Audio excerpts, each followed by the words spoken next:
Hey everyone, I'm back. Happy 4th of July. Lord, it's Independence Day. We're going to be having plenty of headaches after this day considering fireworks. But, you know, it's Independence Day, I'll say that. But today, as I promised, we're going to be looking at the entirety of the Platinum Editions from Disney. So, if you remember from my recent update back like a couple weeks ago, um, I recently gotten the last one I needed as part of the collection. And so now I have it, the entire collection. And I promise you guys that I will show them all off in one collection. I also did say that I did talk about most of the ones I had at the time in a previous video about talking about 2 disc Disney DVD releases and all that. Just, a little retrospective of the sort. But I knew I wanted to make a new one just so I can dedicate it all to the, you know, Platinum Edition. So let's just begin. A little overview though. The line consisted of basically the company's 10 best-selling VHS tapes. Because Walt Disney Home Video dominated the video market in the 80s and 90s. And that would be released every October of the year. And the first one that would have been released is this one right here, Snow White and the Seven Dwarfs. So, Snow White and the Seven Dwarfs, it wasn't been released since 1994, which was its initial Platinum Edition release. And then the DVD came out on October 9th, 2001, and then got a VHS release in November 27th, 2001. And then went back into the vault in January 31st, 2002. So, yeah, they're definitely limited. But as you may notice, the case is a lot bigger when compared to its standard DVD case. Just going out all for you. So, in the late 90s, early 2000s, that was around the time when the DVD market just began production. And as you may see, this is how 2 disc sets used to be packaged in. They didn't have those disc flaps inside. They were literally like a double-sized case. But either way, it does make the set somewhat more, how do I say this? Premium? I'd probably say that. A notable thing about this is that this also was released as part of a collector's gift set that was released in the UK. And as you may see, it contains 2 hours of enchantment on 2 discs. And yeah, there is a lot of stuff on here. And wow. Anyway, this also was in order to get themselves to firmly be a part of the DVD market. I mean, they sort of kind of started it with some of their older releases, like with Cool Runnings, like basically putting out their live action films on DVD, along with the limited issue run of their animated films. But I guess they decided to go and fully began really pushing themselves into the DVD market. Having the technology with them now, they're able to fully restore them in a much cleaner and better way when compared to, older ways of restoring movies. So, but yeah, Snow White, I bet, did incredibly well. Of course, a lot of people probably still owned the VHS version, as, VHS are still around and it's still selling well. Hell, The Emperor's New Groove, when that premiered on VHS, that one sold like 6 million copies. I mean, sure, it sold double that on DVD, but you can still tell that the VHS market was still doing pretty well. So, each one would contain a little booklet, basically talking about stuff on it. Has a little introduction here by Roy E. Disney, chairman of the board of the Walt Disney Company from I think it was in the early 80s to 2009, where he would pass away from, I think it was cancer. I'm probably horribly wrong, but as you may see from this booklet, there's just a ton of bonus features on here. Talks about the Disney through the decades, how it broke through DVD experience. It's an overall really nicely done little booklet. And like I said, these were very limited releases, as this one will be put back in the vault in 2002. So, Snow White and the Seven Dwarfs, definitely a solid DVD release. In fact, pretty much 2000s DVDs were really hit different when compared to, DVDs from the 2010s and such. Anyway, let's get on to the second release. Beauty and the Beast, released Tuesday, October 8th, 2002, and went back in the vault on January 31st, 2003. This time, the VHS and DVD came out the exact same day, so that's a plus. Many of us know this release as it was the first trailer they showed on the VHS and Monsters Inc., so we're lucky. What's notable about this and the next, 3 releases is that this actually got an IMAX re-release. So, in, I believe, 2001 or early 2002, Beauty and the Beast was released in IMAX, where they were able to use much higher theater quality, with sound and picture. But sadly, this and the next one's box office return is not doing so well. They decided to stop doing those IMAX re-releases for their animated films. But what's notable about these releases is that they would have a special new sequence, as you may see on the bottom of this case, featuring an all-new musical sequence, Human Again, which was created by the original animation crew who worked on Beauty and the Beast. And it was a deleted song from the movie, but that, of course, was later brought back for this release. But yeah, this basically contains 3 versions of the film. The original cut, the extended version with Human Again, and a rough making-of version, which was the original version that was shown at the New York Film Festival. That was released months before the film's release, so it's nice that they added it here. And as you may see, as it is from 2002, it came in a much slimmer case. It has one of those earlier flapper cases, where basically both discs stay away in front of you. But thankfully, you can still somewhat get into the chapter index.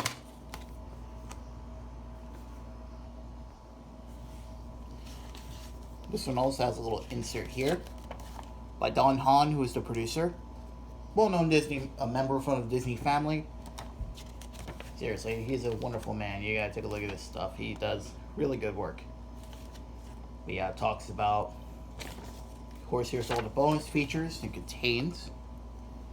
He even talks a bit about the Broadway musical, which I did watch years ago in the 5th grade.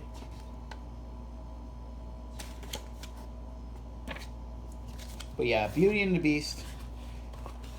Again, it's such a wonderful movie, and this is a wonderful set. Now, there is some controversy surrounding this version where the picture quality was questionable when where it was taken straight from the CAPS files and the colors look a little off, for at least from what I heard. But I don't know, considering I watch these movies on a CRT, they don't look too bad. That and I don't really use this version, as I own the Diamond Edition Blu-ray, so I'm still keeping this not just for collector's purposes, but personal reasons. So the next one is probably the one we all remember, The Lion King, the Platinum Edition. This one was released October 7th, 2003, and went back into the vault in January 31st, 2005. And well, yeah, this was probably the one everyone was excited for. So, The Lion King, we all know, it's the best-selling home video release on VHS. Over 30 million sold. And I think it sold over 20 million on DVD, or 10 million. I'm probably dead wrong. Comment down below if you know. But another thing I want to take note of is the packaging. Now, this is the only one I have where I have it fully complete, inserts and all, and with the slipcover. So, the Platinum Editions would come in a slipcover case. And it would have a little Velcro where you can open up the flap, and it talks about some of the bonus features they have on the disc. So, it's a really nice release. And this is probably one of my personal favorites of the Platinum Editions because of it. And that's just a great release. And it's actually what's notable for another thing. So around this time, Disney was gearing up for the release of their next animated film, Brother Bear.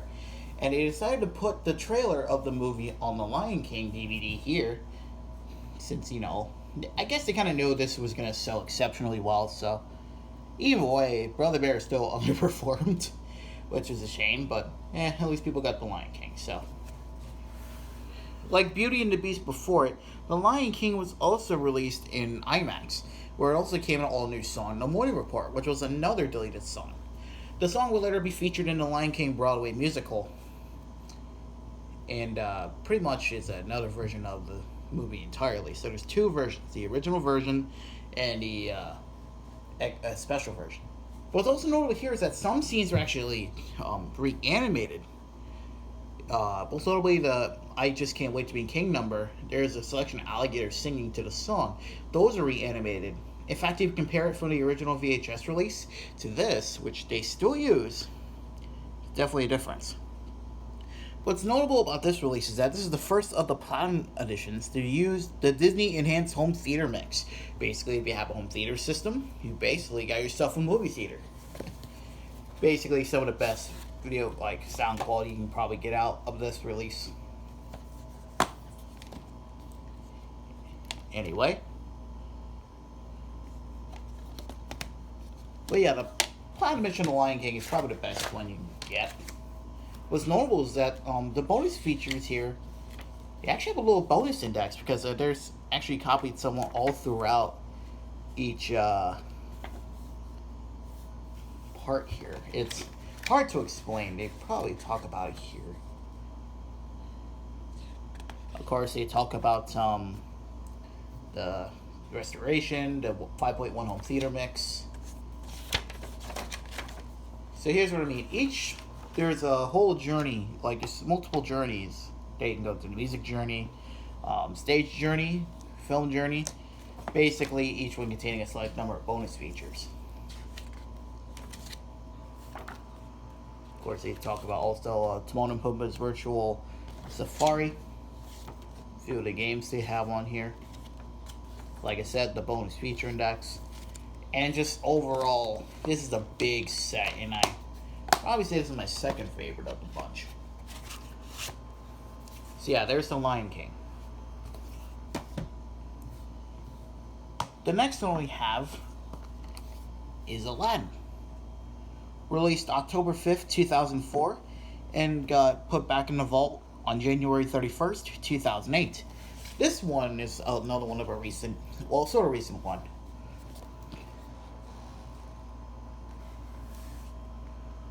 I don't really think I know much of this one, believe it or not. Much of the other ones as well, aside from the much latter ones in the late 2000s.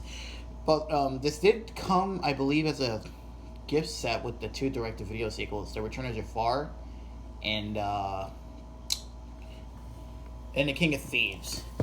But even though I don't know much, it's still a good set. In fact, it has two audio commentaries.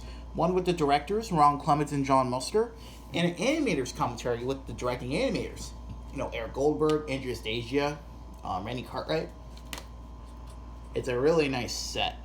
And Making Of featurette is loads of fun too. Gilbert Gottfried is around where they're doing a live show interviewing with the cast and crew. Rest in peace, Gilbert Gottfried. In fact, this was another film that was planned to be released in IMAX. But sadly, like I said, due to the disappointing box office reception for Beauty and the Beast and The Lion King, when that got re-released in IMAX, this one never got the same chance. Of course, talks about the restoration. And here's all the bonus features. As you can see, it has a whole I think it's a whole 2 hour. I think it's like 2 hours long. Yeah, like a whole 2 hour long making of documentary. It's a really good one though, I'm not gonna lie. Either way, this is still a great set, and it looks great on DVD. The way they restored this one is wonderful. So yeah, Aladdin. The next one we have here is Bambi. Released March 1st, 2005, and then went back into the vault January 31st, 2007.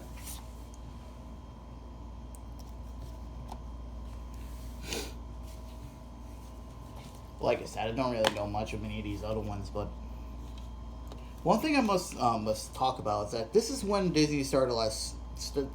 This is where Disney decided to add a bit less in terms of bonus features to their platinum editions, in order, let's see, like quality over quantity, of, as I should say. However, this one does contain this bonus feature here, Bambi Inside Walt Story Meetings. I believe they talk about this in the bonus features. Be transported back to 1939, where you feel like you're sitting with Walt Disney's office during an actual Bambi story meeting. So, it's still a nice set. They're basically going for the quality over quantity, if you really, in order to give us what we want. It does come with the animated short, The Old Mill, though, which is a nice extra, as that was the first animated short or project that the company used, their multiplane camera, and they strived with it for years at the studio, of course, helping with the production of Snow White. But yeah, that's Bambi. The next one here, Cinderella, released October 4th, 2005, the same month and day as its previous VHS releases, believe it or not, October 4th, 1988, and October 4th, 1995. Of course, they would break that rule once the film got released on Blu-ray in 2013, I believe? I'm probably wrong. This was most notable as it was the last of the Platinum editions to be released on VHS for the public. And I believe this one also contains a gift set where it came with the other two direct-to-video sequels. This one will also go back in a vault in January 31st, 2008.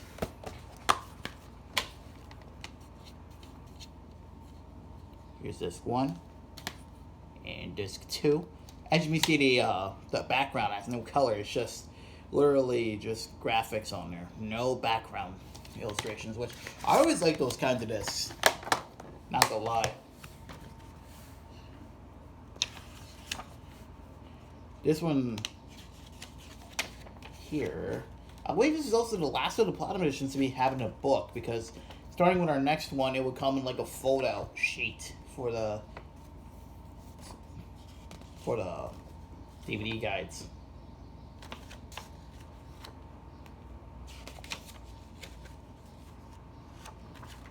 So yeah, that's Cinderella.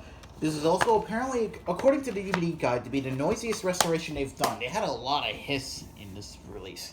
Of course, as you know, as films get older, they have to get restored in order to, of course, make it look better for the audience. And the sound was apparently the hardest thing they had to do here with this release. So, fascinating. The next one we have here is Lady and the Tramp, released February 28th, 2006 on DVD, and May 16th, 2006 on VHS. And this was the first Platinum edition to be released on VHS as part of the Disney Movie Club. And it was a Disney Movie Club exclusive. This and the next one, it would be the last ones to be released on VHS as a whole in the Platinum edition. This one's most notable as it contains not only the original CinemaScope version, but also a pan and scanned full screen version. You're basically watching a restored version of its original VHS for 1987.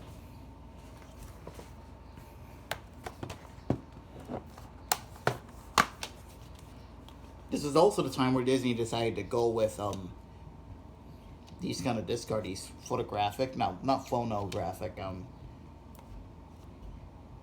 forgot what these are called, but they're definitely not like regular disc art in a sense. But to continue what I said about the DVD guides, this, starting with this and continuing on to the end, they were fold-out posters.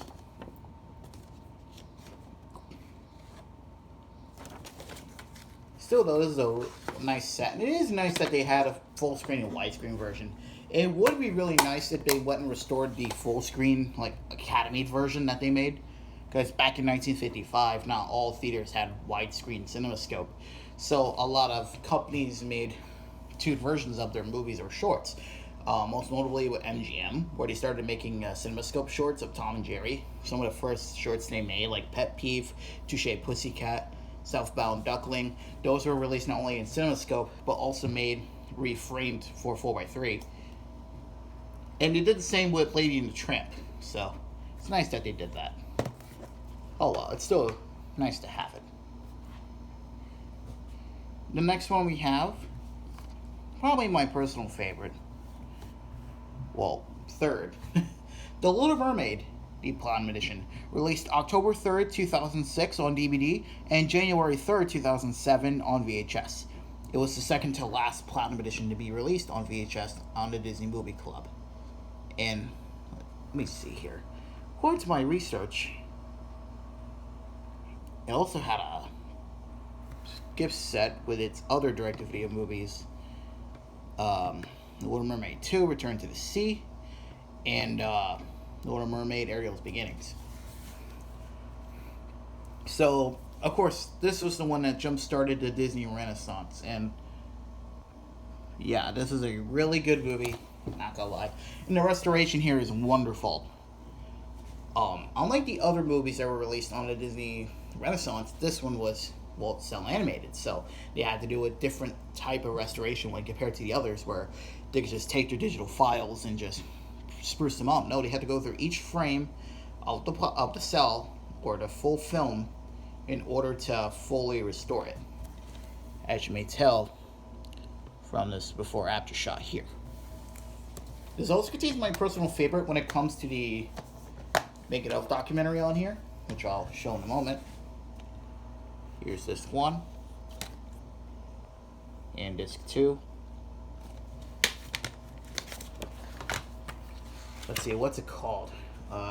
Treasures Untold: The Making of the Little Mermaid, where it not only talks about the movie, it also talks about the kind of the whole environment of the studio, because around, of course, the mid-'80s, Michael Eisner, Frank Wells, and Jeffrey Katzenberg were the new heads at the studio after Ron Miller got kicked out, and it was a much different time at the studio. What's notable about this one is that it returned to the book format for a reason. This has a Disney Movie reward code here, which I already used, but you know, punch it in, you win prizes. So yeah, Little Mermaid, solid Platinum Edition. Next one we have Peter Pan, released March 6th, 2007. It got released and it got put back in the vault on January 30th, 2009. This one was one I still wanted to get, but I knew I didn't really care about. Most notably with the Making of documentary, where it's taken directly from its VHS. You Can Fly, The Making of Peter Pan was taken straight from its 1998 Masterpiece Edition release.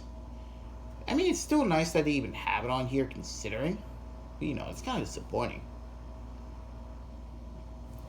Of course, this film is now being talked about because of the modern Chip and Dale Rescue Rangers movie. Of course, talking about the villain, where he's a washed-up guy. Of course, it's kind of crazy where they say that it was based off the time what happened to Bobby Driscoll, who was the one who played Peter Pan in the movie. So, Bobby Driscoll, like I said, played Peter Pan. Disney wanted to have a young boy actor to star in the movies. Most notably this and Treasure Island, their first live-action movie with no animation. They're fully live-action. And so he was brought in to play Peter Pan, and after that, they kicked him out once he was going through puberty. And he really let himself go after trying to get a gig in stage plays. But sadly, that never came to be. So, sadly, I believe in the 70s, when he was found dead out in the streets with beers in his hand. And no one knew who he was until, they finally announced it. So it was kind of unorthodox, where it wasn't even based off that. It was just out of coincidence, you could say. Where unlike this Peter from the Chip and Dale movie made bootleg movies and became successful. So, okay, now I know what these are called. They're called lenticular art discs. I believe they're called lenticular discs. Disney decided to use those for a lot of their releases up until they just went full-on gray discs. But oh well. Either way, Peter Pan is one release I don't really care about, but I'm still happy to own it just for completion purposes. And I'm not saying that because the movie's bad. No, I love Peter Pan. It's a wonderful movie. I don't know. This one doesn't really hit me that hard. The next one is another personal favorite of mine. The Jungle Book, the 40th Anniversary Edition, released October 2nd, 2007. and went back into the vault January 30th, 2010. Of course, is celebrating the film's 40th anniversary. And it's actually most controversial here is that, I mean, the film's restored, yes, but the film is not in its original aspect ratio. It's in, apparently, its original aspect ratio, 1.75 out of 1, where the film was animated at 1.37 out of 1. So, that's weird. Either way, my favorite thing about it is actually the audio commentary, where not only we got Richard Sherman, who was one of the two Sherman brothers who helped with the music of the movie, but also Bruce Reitherman, who was the one who played Mowgli, who was the son of Woolly Reitherman, who pretty much became kind of like the replacement Walt Disney. He directed a lot of movies over there after like Sword in the Stone, so this is another really good set. Even if the aspect ratio and some audio bits are missing as well, but either way, it's still a wonderful set.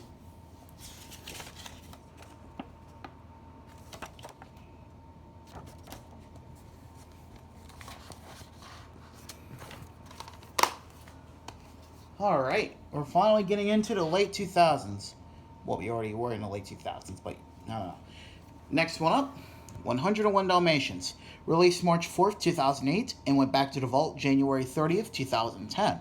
What's notable about this one is that this was the last of the Platinum Editions to be released, not just on DVD. We'll talk about that more once we get into the last two. This one's a great set as well, especially with, let me see here. Sincerely Yours, Walt Disney experienced our actual correspondence between Disney and the author of the book, Dottie Smith. And now alone, it's kind of worth it. This and the making of documentary. And the pop-up facts, too. Of course, 101 Dalmatians is the first Platinum Edition to be animated using the Xerox process. And basically copying the animation paper onto a cell, skipping the ink and paint process. And a lot of the Platinum Editions now is that they would be looking smudgy and all that. It just doesn't look good using a lot of DNR. Mickey's Christmas Carol and Sword in the Stone especially looks terrible on Blu-ray.